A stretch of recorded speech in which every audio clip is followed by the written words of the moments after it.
తెలంగాణ రాష్ట్ర ప్రజానికానికి విజ్ఞప్తి. అక్టోబర్ 18వ తేదీన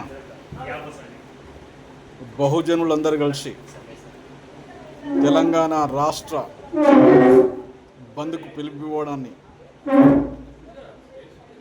ఎస్సీ ఎస్టీ బీసీలందరూ 100% పాల్గొని విజయవంతం చేయాల్సినటువంటి అవసరం ఉంది.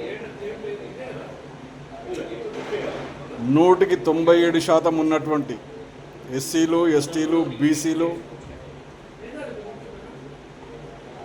జనాభా ప్రాతిపదికన జిస్కి జిత్నా సంఖ్య ఉస్కి ఉత్నా భాగ్యదారి అనే నినాదంతో గత 78 సంవత్సరాలుగా పోరాడుతున్నప్పటికీ ఇప్పటికీ అన్యాయం జరుగుతూ ఉంది. మండల్ కమిషన్ రిపోర్ట్లో కూడా 56% బీసీ జనాభా ఉన్నదని తేలినప్పటికీ ఇప్పటికీ వారికి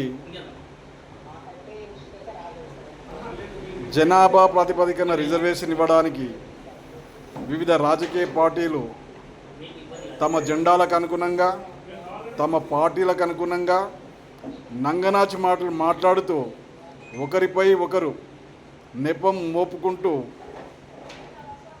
బీసీలకు అన్యాయం జరుగుతూ ఉంది.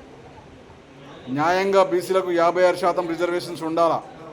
మండల్ కమిషన్ నివేదిక ప్రకారం కనీసం 42% అయినటువంటి రిజర్వేషన్ కల్పించాల్సినటువంటి అవసరం ఉంది.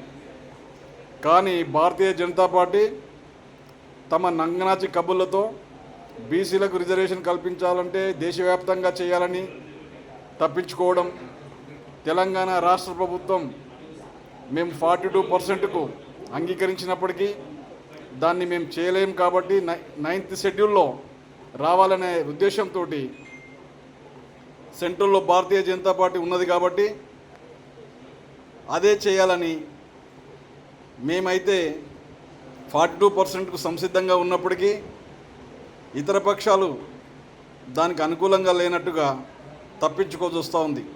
ఏది ఏమైనప్పటికీ ఎస్సీ ఎస్టీ బీసీలందరూ ఏకమై మా తాత డాక్టర్ బాబాసాహెబ్ అంబేద్కర్ గారి యొక్క రాజ్యాంగానికి అనుగుణంగా